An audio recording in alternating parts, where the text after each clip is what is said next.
I grew up at the bottom, you know. That, you know, I'll call on you. It says living at the bottom. It's dark and it's cold. Kind of at the bottom. I've been broke. I've been around addicts. I've been around felons. I've been around people with mental health issues. My whole life, I've been around kind of the outcast people, and I was one my whole life. You know, people that's been in jail and been in trouble, and that's just like you said. I've said live a million times. I want to be those people's voice, because a lot of times those people don't have a voice. Do I need to look in the camera or no? Okay.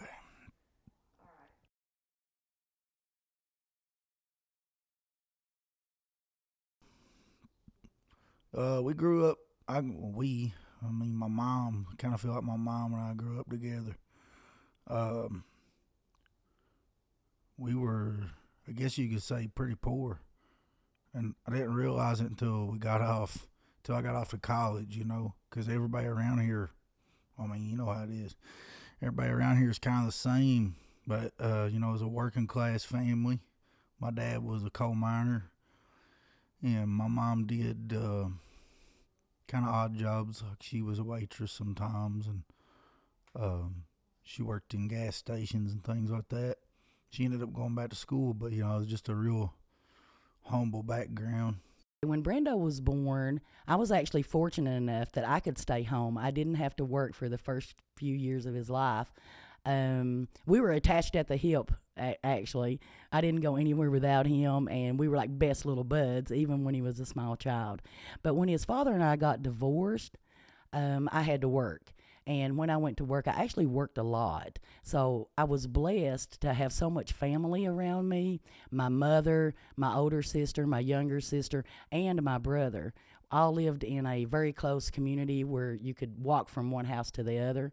And Brando he actually stayed with them, and they babysat while I worked. So they had a big influence on Brando when he was small. It was kind of rough growing up. I mean, I guess people that don't know this area, I take it for granted. I feel like everybody should know, but you know, there's drugs and poverty and extreme violence, and it's it's almost relatable to like inner cities, I believe. You know, the ghetto, as people call it. It's like this is our version of the ghettos where I grew up in southeastern Kentucky. I should say that. We're from Knott County, Kentucky, and the city seat in Knott County is Hindman, and Hindman is actually one of the poorest cities in the United States. Uh, my uncle, his name was Vansel Sloan, called him Pud. He was always my hero as a kid. He was a great musician, great guitar player, and so I always kind of wanted to be like him. He inspired me to want to be a guitar player. I started off wanting to be a guitar player. And I started when I was about 9 years old. I started getting the bug, you know. My brother Pud was an excellent musician, and he played music all the time. Every time you saw him, he had a guitar in his hand. So he had a big influence on Brando. He taught him to play his first chords on the guitar, and I think it was because of him that Brando actually wanted to play the guitar. This is an old guitar of my uncle's, actually. It's a 74 red label, Yamaha FG 75. Yeah, it's Japanese made, Nippon Gaki, whatever. Yeah, I just got this thing fixed, man. That's my first acoustic. He's the guy that got me into playing music.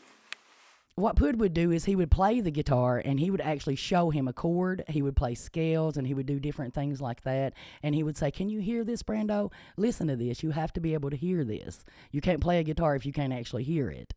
So he would play different chords, and he would play, like, let's say, a G chord and a G minor chord, and say, "Do you hear the difference in that? Can you hear that?" And Brando could. I mean, he just picked it up. He didn't have any kind of formal training, but he learned to play just by ear. But since the time I was born, I wanted to be a musician, mostly because of him. But I was around 9 years old, and my mom got me my first guitar. It's kind of a funny story. She brought it home, and I played it for like 30 minutes. I tried to. It was an electric guitar. It was a PV Raptor. I still got it. But I was so pissed off, took it back to her outside, and I was like, "You might want to take this thing back because I'm never going to be able to fucking play this thing." Brando's first guitar was an electric guitar, and it was a PV, and I bought him this PV guitar and this little PV amp. He didn't really want this. He had always said the kind of guitar he wanted was a Gibson Les Paul. And I said, well, let's just go ahead and do this until we can learn, and then maybe we'll look at upgrading. So I was mowing grass one day. He'd had this guitar for probably about 2 weeks, and he was starting to get frustrated with it. And Brandon is quite the perfectionist, but he was very frustrated with his guitar. And I was out in the yard mowing grass, and as I come by the porch, I noticed this guitar comes flying over the banisters. So it comes off the porch and into the grass, and I was just looking at him like, what? So I picked the guitar up, I take it inside, and I said, "You can do this." And he's like, "No, I cannot do this. I don't want to do this." And I said, "You know what? Let me make you a deal. If you can play a song from beginning to end, I will buy you that Gibson Les Paul." And I just walked away. And of course, like we talked about earlier, I did work a lot and I was gone a lot. So I don't know. I guess I hadn't realized how much he had practiced that. And I came home one day, and he calls me into his bedroom and says, "Mom, listen to this." And he plays me the national anthem from beginning to end, Jimi Hendrix style. And he has the most serious little look on his face, and I am just in awe of him at that point. And he says, "Does that count?" And I was like, "Oh, yes, that counts." So needless to say, we bought that Gibson Les Paul. And she was like, "Well, just keep it, you may end up playing around with it." So I kept it, and every day I'd pick it up and get aggravated, get pissed off with it some more, until finally I started making some sounds with it. And that's kind of how it started, and it just grew. I just become obsessed. I have a kind of an obsessive personality, and I become obsessed with playing guitar and making the sounds that I heard from my favorite guitar players. I would try to recreate that. That's how I learned to play music. Brando learned to sing before he even learned to carry on a conversation. When he was real little, I owned a Camaro, and my sister and I would take him everywhere with us. He was like our little best friend and our toy sometimes. But he would sit on the console in my car as we drove down the road, and he loved Fleetwood Mac, and he would sing "Gold Dust Woman," every single word of that. He was amazing. But it was like, "Would he make you cry?" It's so funny because he would sit on the console, and his favorite part of that song was, "Did she make you cry, make you break down?" And he would say, "Shatter your illusions of love." And it was so funny. I never went to kindergarten because they put me straight into first grade. So I didn't do kindergarten. I went to first grade. But my first day of school, they asked us what we wanted to be when we grew up. That was our little deal. So I was like, "Yeah, I'd like to be a fucking rock star," and that's what I wanted to be since I was a child. I remember I would sing on the tables and stuff like that. But really, I do remember, like vividly, as I got older, when I realized I really wanted to play music was when I heard there was 2 bands. One of them was Black Sabbath and one of them was Pantera. And when I heard what they could do with music, I decided right then and there, like, this is my dream. This is what I really want to do with my life.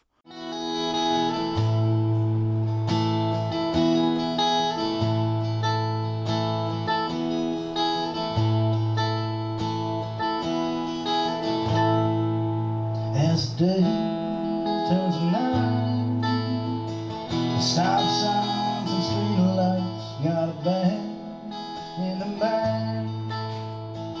2 walls on me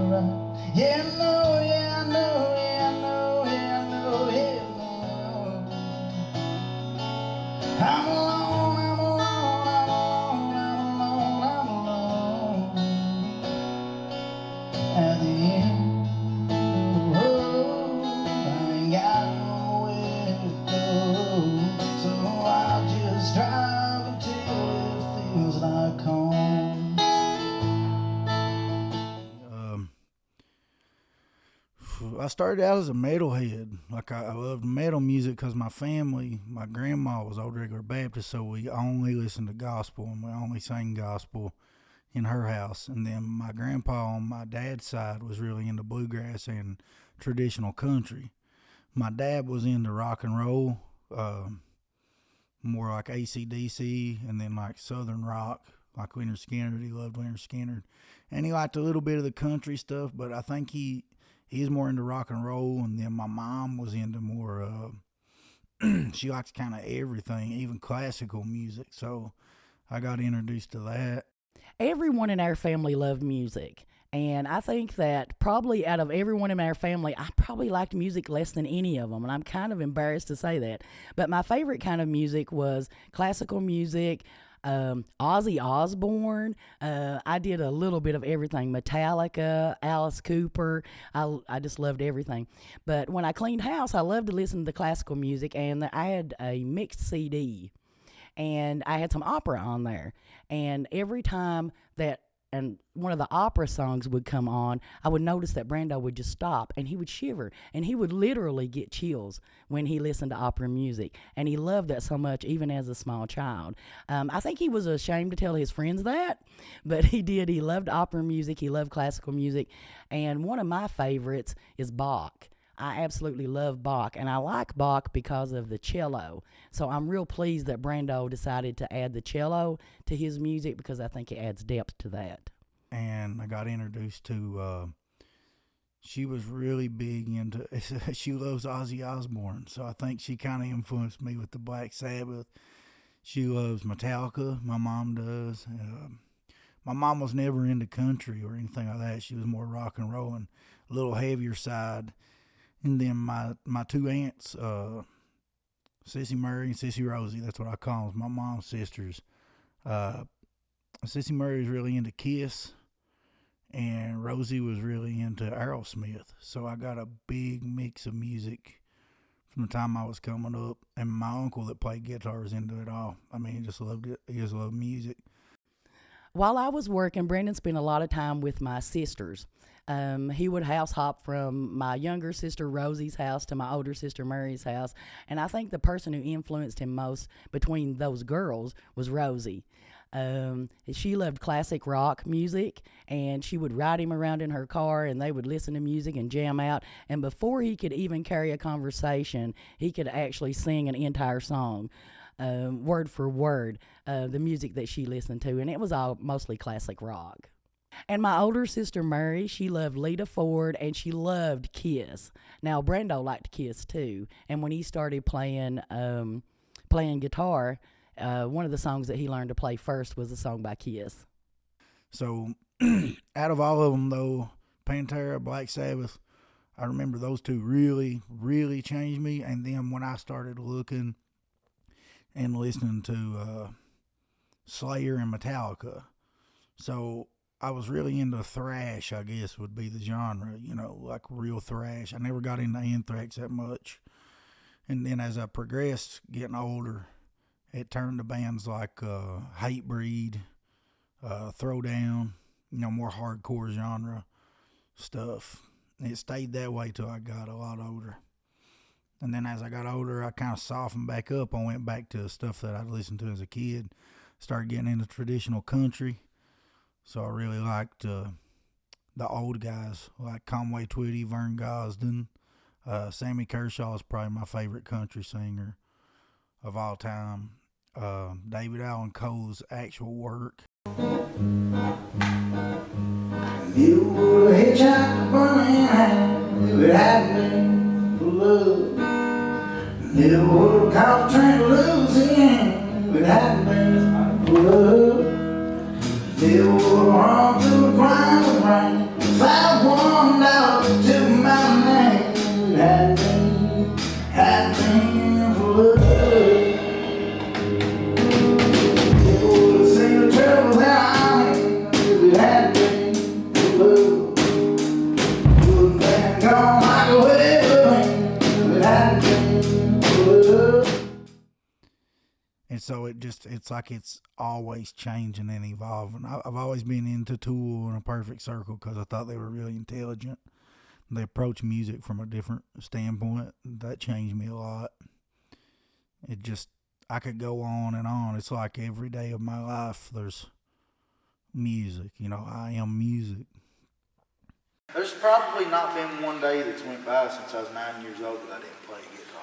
I wake up every morning to you slapping on some drums or tapping around. I'm like, playing guitar, doing something. It's 7:30 in the morning. He's in there trying to get the cello going, you know. Like, and I walk in there and you're like, hey man, you know, like, been up since before daylight. Yeah, I do like getting up early.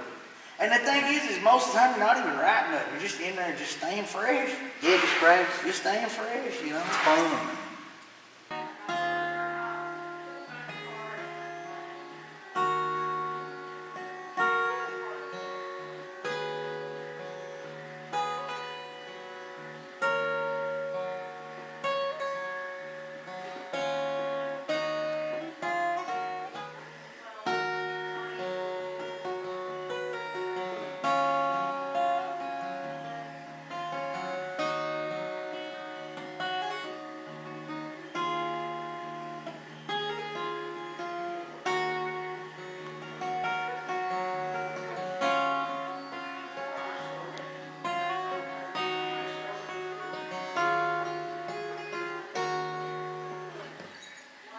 A lot of my music is really dark. It has a dark feel, and I feel like I had a pretty rough life. Like, my life was never really easy. I didn't realize that till I got older. But so when I make a song, it's not intentionally sad, is what I'm getting at. It's just real life, and that's the life I lived. And if people interpret it as sad, then I guess I've had a sad life. In the last year, I've lost 4 people close to me.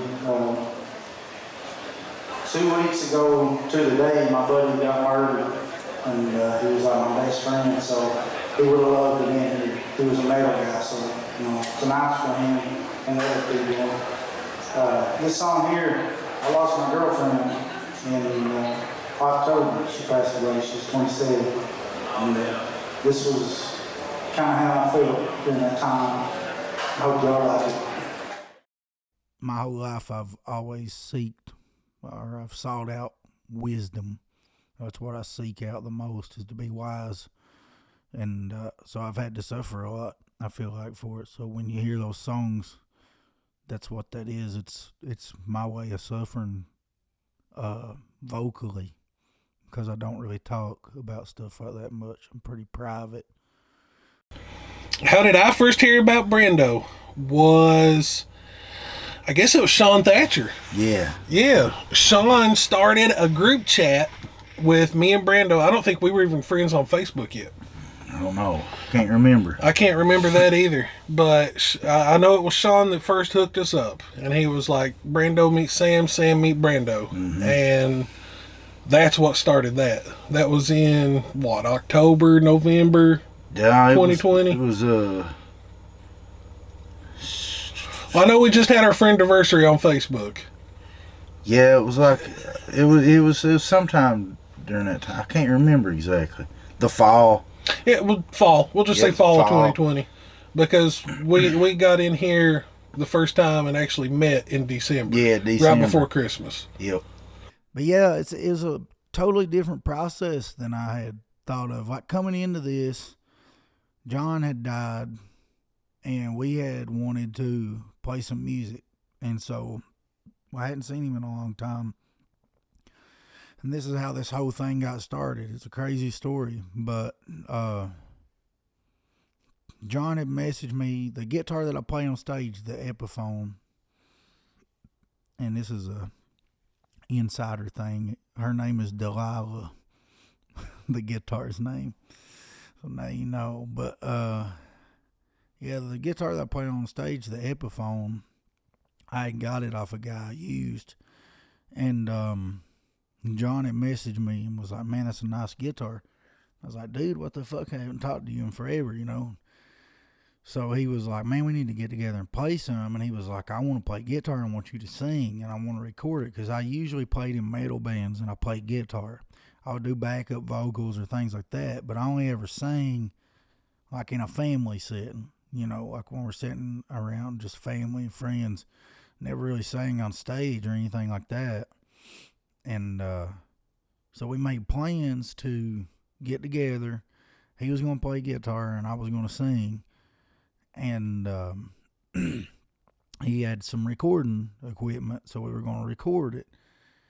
And so the day that we had planned to meet ended up being the day of his funeral, as awkward as that is. So I took that guitar in and I sit there at the funeral before anybody else came in, and I played some songs and I sang them just like I wanted to. And our other buddy, Worm, or his name's Cody Thomas, but he did as well.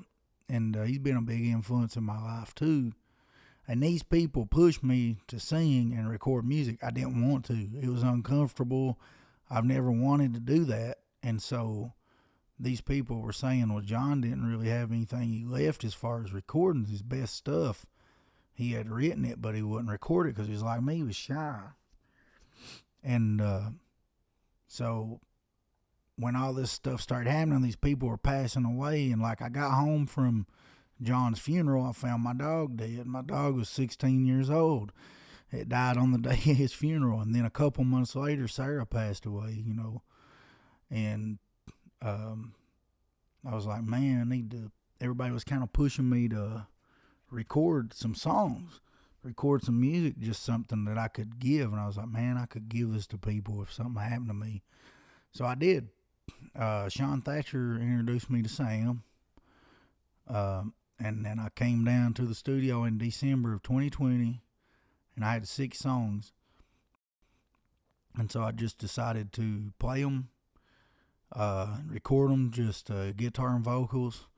And this is a totally private thing, but I feel like I could talk about it. It might help somebody, and I'm not proud of it. It's uncomfortable, but I planned to record those songs, and the second that they told me they were good and I got the copies and give them to everybody, I planned to just end it. Like I was just going to end my life. I didn't even want to be alive. And I was just going to leave that, that way somebody would have something. But Sam and Steve-O saved my life by giving me a chance to take it farther. They give me a chance to do what I had always kind of heard in my head. And that's how it come about to be like this. And it's been a lot of work. Like, we've re-recorded the album 3 times.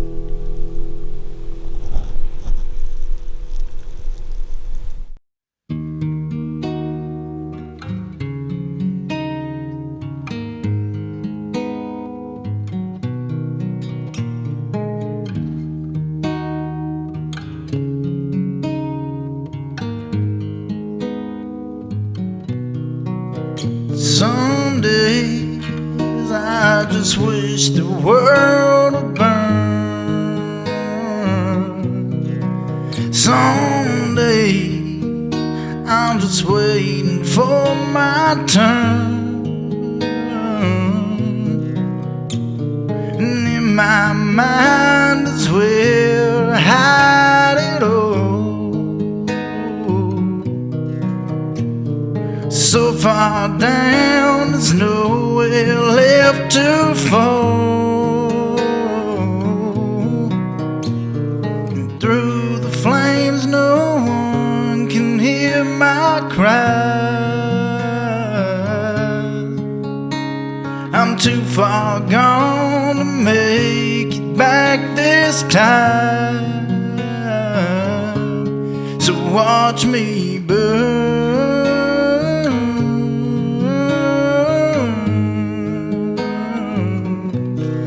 Watch me burn.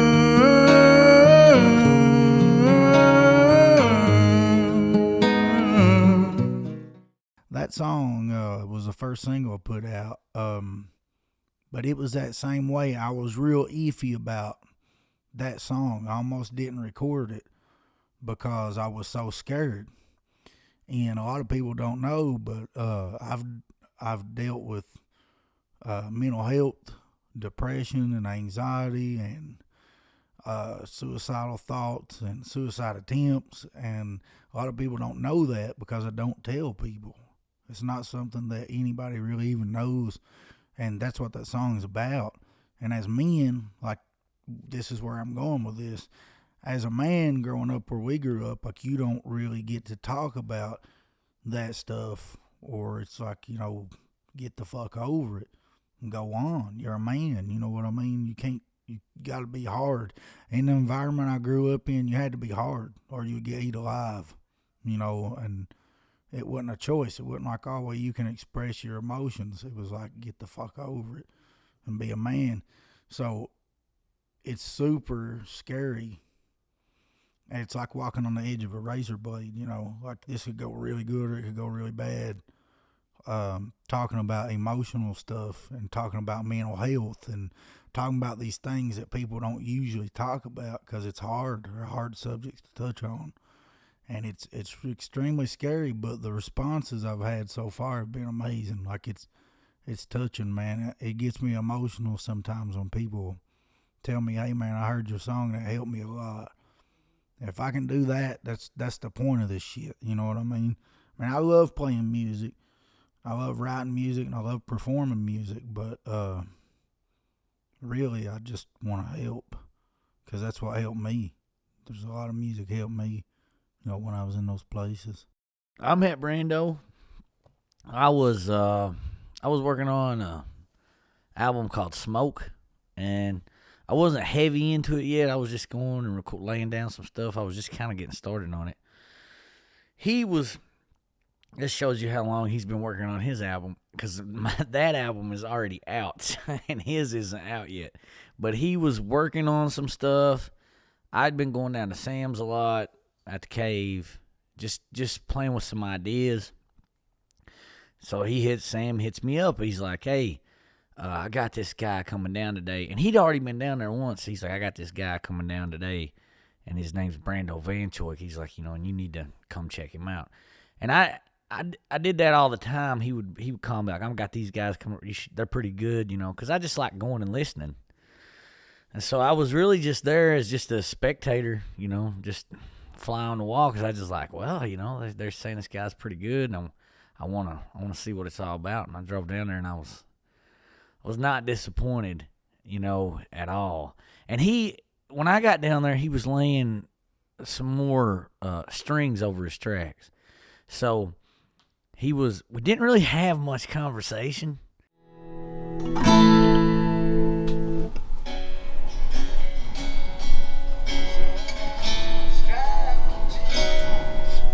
Shit, I heard another buzz. Count it again.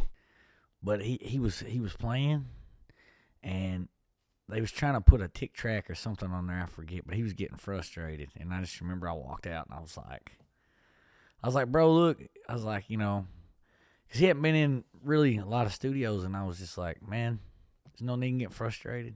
Like, I fuck it up all the time. You know what I'm saying? Like, I got to do stuff 1,000 times over. And me and him's talked about that too, that like the first encounter we had with each other was a pleasant one. It was nice. It was nice. We were friendly with each other from the get-go. Yeah, and then when he got done, we sit around and mashed it up and just talked, and I let him listen to some of my music, and I listened to some of the stuff he was doing, and we just kept going, man, and we're as tight as you can be now. I mean, we live together. Grab my coffee. Get your coffee, man. Let's have a philosophical walk on camera. Philosophical walk on camera. How you having your coffee? Let's document this. I just do cream. Tell them. No sugar. Yeah, I put the Dunkin' Donuts one in the Keurig. Yeah. And then I just put the sugar-free French vanilla in there. No sugar. That's good. That's good, man. I gotta have that cream, you know what I'm saying? That creme de la Cream creme. de la cream, baby. Brando, he feels like family. Honestly, it's from the first time I met Brando, he has such a big heart. You know, it was just it felt like I knew him my entire life. If I'm being honest, yeah. After he left, I gave his order to. Yeah, Okay, we're hitting all let me right. show you how to play. We're getting closer. All Let me show you how to play it, and then you make it right. This is how I play it to sing. Alright, that should be all we need. Okay. God, thanks for letting me play this. I never played this. This is We'll set this up where we should stand. Can I see that cable? Of course, Yeah, this is Is that extra what it is? essentials. That's You go ahead and set this up. It's perfect. That was meant for Would you. you care to You were, I was meant for you. Yeah, you Or you were meant for me. Oh, lots of fun, lots of laughs, and it's funny. We, especially when we're like in a studio environment together. I feel like it's funny because we, you know, as much as it is work, it's amazing because we sit there and it just time flies because we're just having so much fun. Honestly, yeah, he's great to collaborate with as well. when Brando came in here, and I believe Aaron joined us. Is that right? Yeah, Aaron was here. Yeah, Aaron Yep. was here. Aaron Fugit, Redbeard Vapes. And Sean came down here. And Sean the first came time down. I was here too. And basically, Brando just sat out there. We put up a couple of microphones, and he just played his songs. And we recorded everything. We got the banter, we got the telling the jokes, a couple of cover songs. We got all that. And actually, I think Lightning might have been here too. Yeah, he came here He too. did come for a Yeah, he bit. come for Yeah. a little while. And I can't remember which song it was. It may have been There's More to a Man. But Lightning was sitting right where Steve is right now, and he was crying. That was John. Was it John? Yeah, because he walked outside and he told me that I think he said his His son. son had died. His Somebody son. in his family had died, and I was like, man, I got a song I'm getting ready to record that's about that. My buddy passed away the same way, and I waited on him to come back in here, and yeah, that was it. Yeah, that was I it. It was remember. John. And I did it. I think I did it 2 or 3 times to try to get it the way I wanted it. yeah, because you hadn't really like rehearsed, Never or played it, practiced, yeah. or anything like that. I remember you came in here, all that stuff was in a notebook. Yep, it's in a little notepad about that big. And when we heard that shit, we were sitting in here. I wasn't out there in the room with you. And me and Lightning looked at each other, and he was like, "You have got to produce him. You have got to do whatever it takes, bend over backwards, and get his music heard." It's for rain, and you can't press loose, 'cause the wife needs a house and the baby needs food. His back is hurt, and his hands are too, but his brother needs a car and his sister needs shoes. More to a Man. That's a pretty deep song. That song it's kind of loosely written about a friend of mine, because I don't think he'd feel comfortable with me talking about his life, but there's a really super close friend. It's like a brother to me, that he had a lot of scholarships for sports to go all over the country. He could have went anywhere, Division I colleges, and he gave that up to work. And he wanted a family. He wanted to have a wife and a kid, and you know, that's an honorable thing. But he gave up his dreams to do this life, you know. And I've seen my family do that, a lot of my friends, and so that's what that song's about. You know, people giving up on their dreams, their real dreams, to have this like normal life. And I think some people need that. You know, I think that's good for some people. Some people do better with that life, but I do not. I don't like that kind of life. You know, I like to be able to get up when I want, go to bed when I want, and make my own schedule, and kind of live every day the way I want to live it. That's kind of what that song's about. And I said, I agree. And that's how blown away we were. Was I was willing to drop everything that I had going and just focus on Brando's music because it was that rich, it was that powerful, and nobody has even heard what we've done with it yet. You know, by the time they watch this, by the time they see this, Yeah. they will have heard it. And I just hope that it touches them like it touched us on that very first day back in December of 2020. Well, I knew I'd heard his stuff, and so, you know, I'm just one of those people that, like, you know, if you're good, I want to work with you. You know what I mean? Like, if I hear it and you're professional and you're good, and I want to work with you. So I had this song that I had been writing, and it wasn't going to be part of my album, but I wanted to put it out, and it was called Fire. And I had this hook that I had wrote, but I can't, you know, I can rap, but I can't sing. I'm just not a singer. And it just fit his tone. And so one day we were here. And, like, I was talking to him, and we was just chopping it up. And I said, you know, I need to walk outside and smoke a cigarette. So we walk out.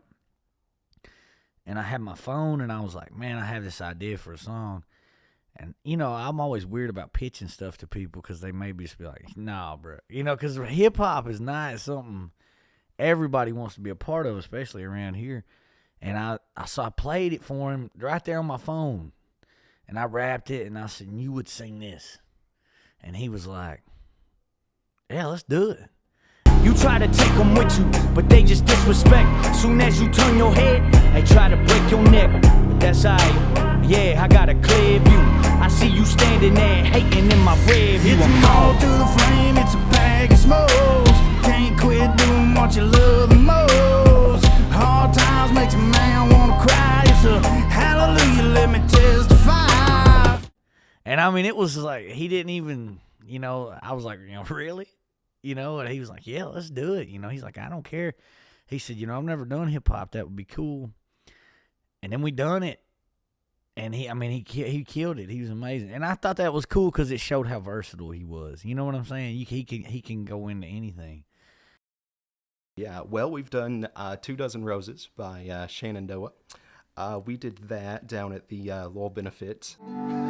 If I had 2 dozen roses and no bottle of wine, if I really would have hung the moon, would it change your mind? And if I would have cried a little harder and lost a little more sleep at night, if I had 2 dozen roses, would it change your mind? Oh, if I had 2 dozen roses and no bottle of wine, if I really could have hung the moon, would it change your mind? It was tons of fun, and it was about 4 o'clock in the morning when we actually put that together. Woke up the next morning, went out there and played. So lots of fun for sure. I think being an artist myself, I know how difficult that it can be to kind of to have support just in general. And so I think that supporting one another in that way, it can be we can understand where each other is coming from, I guess. And honestly, I think that of course there's different levels of support, whether it be you as a musician and just what you're doing, but also, and this is a thing, you know, with Brando being so close, you know, he supports you personally as well, and it's been really, really great. You know, but another artist knows what you're going through. So we would always, you know, if we get frustrated, we call him like, man, my stuff's just not doing what it should do, and you know, I don't know what to do, and it's just cool to hear a reassuring voice on the other line be like, nah, man, you're overthinking it. You're actually doing really good. You're not seeing it from this point of view, you know. And then it's become bigger than that with me and him. Honestly, I mean, it's not just music. There's a lot of like trials in my life that I've went through in, like, I would say the last, like, 2 months. And, you know, he's been the first guy that was like, "Hey, I got you, bro. You want to go ride around? What do you want to do?" And he's that kind of guy. You know, I think a lot of people, when they see him and when they meet him, they see the tough exterior on the outside, and he is tough. You know, he is. But he's also loyal. You know what I mean? And loyalty goes a long way with me. And he's just a loyal friend. I think that ever since the first time I heard Brando, I've thought that he's going to accomplish great things, and he's doing that. It's it's pretty wild to think that he's only played a handful of live shows, and he's accomplished this much in such a short amount of time. And it's been a blessing both to see that and to be a part of it, and to call him a friend. It's I feel very, very, very fortunate for that. Well, he doesn't just work with us, he's one of our best friends now. One of the coolest things I saw with Brando, he did a show at Manchester Music Hall, and I couldn't watch the show. I was in the lobby of the venue running the merch booth, and I heard him play his first song, and it was dead silence from the audience while he was playing, and then as soon as he strummed the last chord, you hear the audience swell up like rah and start clapping and going crazy. I get chills now thinking about it. I got chills all over my body standing at the merch booth like, holy shit, that's Brando, and he just took the whole room. There's more to man than flesh and bone. There's more to man than you ever know. He wants more from life than some more words. But the wild leaves the house and baby leaves the room. Might have been a big star if he had a chance to. The wild leaves the house and baby leaves the room.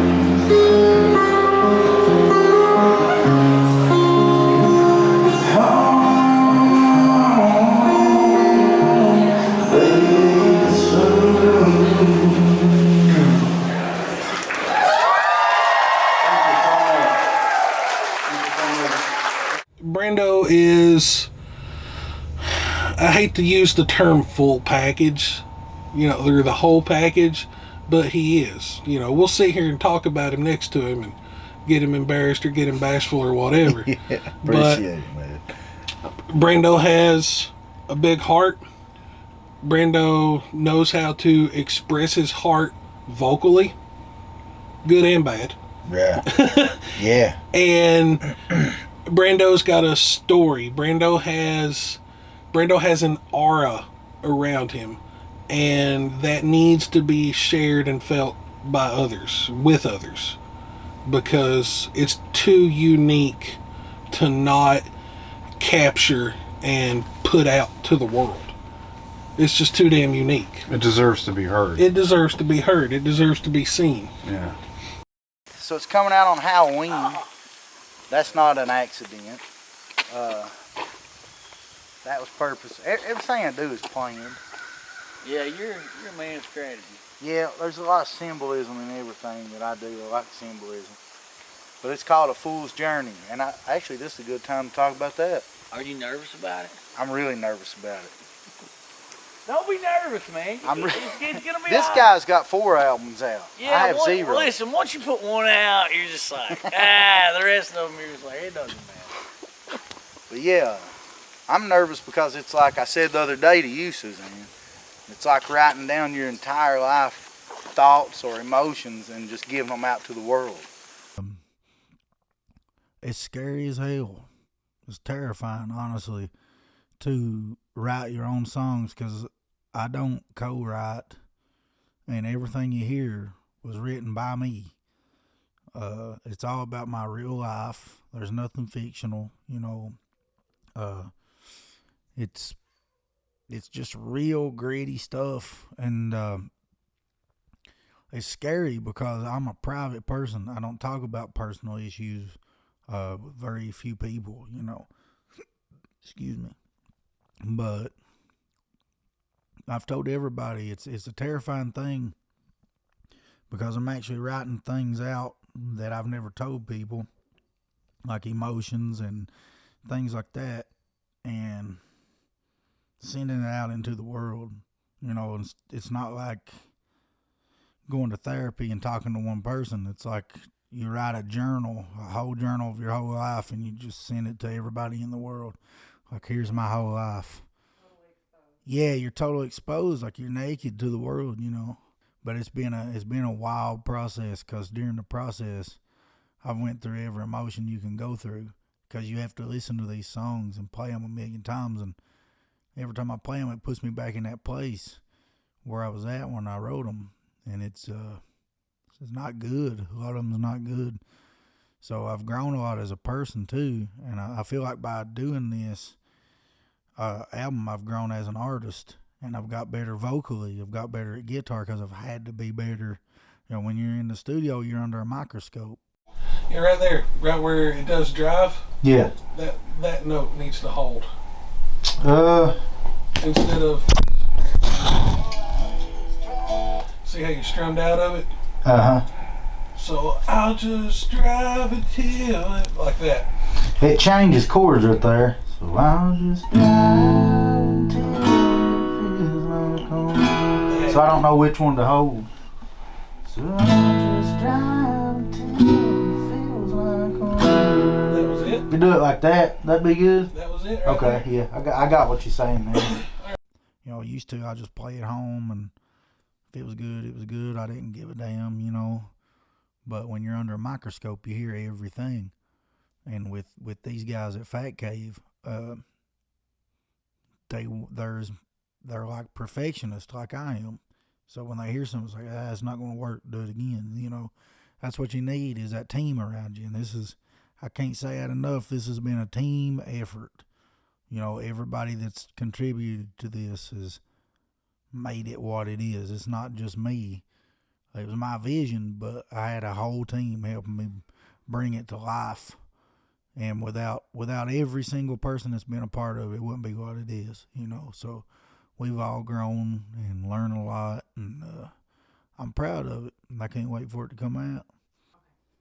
And one of the reasons that I feel that Brando has come full circle is because when he was in kindergarten, they moved him into the first grade because of his reading levels and different things like that. And when they were going over, what do you want to be when you grow up, he just told everybody, I'm going to be a rock star. I don't know what I would do if I couldn't. Like if I was to get in an accident and literally couldn't play music. I know. I don't think I'd want to be alive.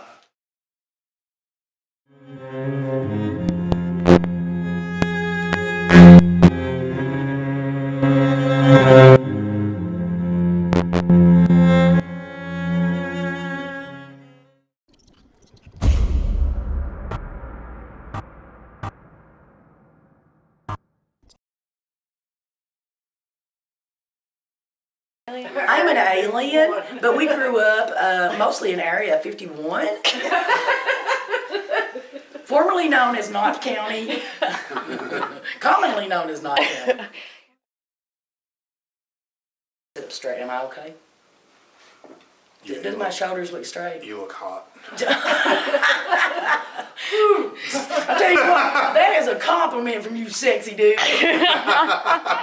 Now, What are you telling them? can I move in, Steve-O? Hey, She wants to live in your closet. That's her room. Might as well share the bed. she could be the closet goblin. Yes, I grew up in Area 51, and I currently live in Dr. Millar's closet. Okay, is that on there? Is that recording that? No, it's not. Yeah. Is it really? Kind of beautiful. Like, we walked down here to this gate because this road leading up here is like, it looks magical, man. I feel like somebody should come trotting in on a Clydesdale with a fucking With a suit of armor with a shield on and just says, "Behold, the king summoned thee." Let me see. Anything else I can add to my resume? Buff it up. Come on. Let me see here. I got on a leaderboard on Halo back when I was a teenager. That counts, right? Yeah, that's right. What impressed you about him? Sexy legs. Yeah. Stephen? No, in all seriousness. Well, Tattoos. Tattoos. I was immediately overcome with the raw masculinity. Yeah. And, Yeah, like- the sexual power just Right. exuding from his pores. I felt like more of a man just by that amount of testosterone being in my presence. Yeah, when I walked in the room, I could feel my sperm counts increasing. Yeah. Just by being near him. Yeah, it was. He's Hell, got criminal background just from being around me. Yeah, Boom. I don't even have the right parts and I ovulated. Same.